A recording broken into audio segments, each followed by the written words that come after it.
Well, if you missed it, the whole weaponization committee after Biden and the Biden crime family has pretty much turned up with a whistleblower that's wanted by the United States government for being a spy and for being an arms dealer. Hmm. And he was found this when Democrats were in control. And I know y'all forgotten to understand. Legislative body doesn't tell the judicial body what to do. That's part of the separation of powers. Y'all have heard that.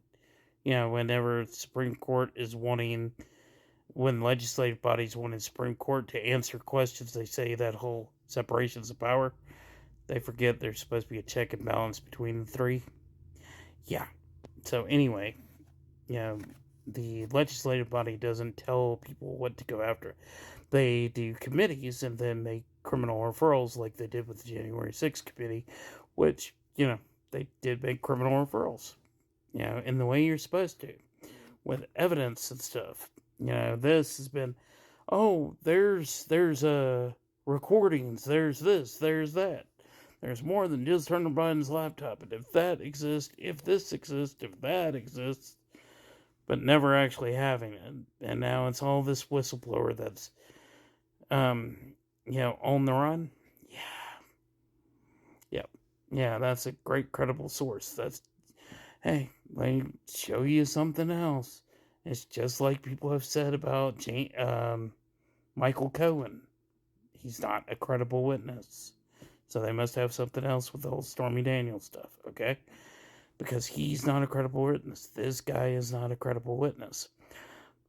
But, and they've proven that the, Holy Grail saying the big guy, and that must be Biden, because that's the only big guy that's only what they call Biden. Nobody else in a criminal enterprise ever calls anybody the big guy. God, the gymnastics you'll have to jump through. Seriously. But it's been proven that a bunch of those texts, including that one or whatever message it was fabricated. Yeah, it's been proven. It's been proven all of this stuff is bullshit. Now, if Biden did something wrong, bring it.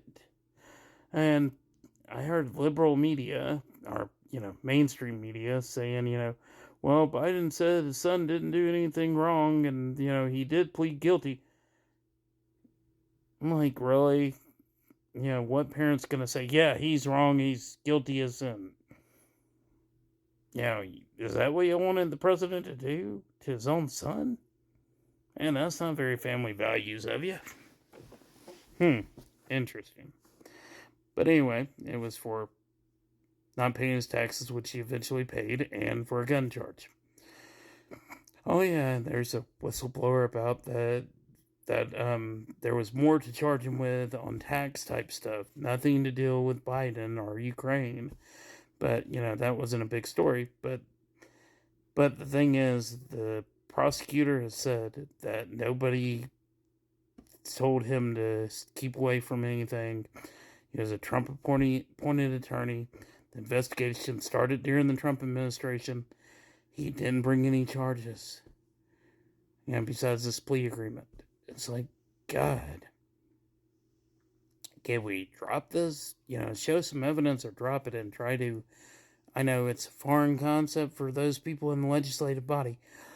You might want to try to do that thing called govern. Y'all made a promise to America. Where's the promise? All I've seen is, oh, they're trying to ban gas stoves. They're not. And, trans women in athletics. Like, y'all ever cared about women's sports? But anyway, and demand your legislative bodies do the actual job you sent them to instead of this type of shit.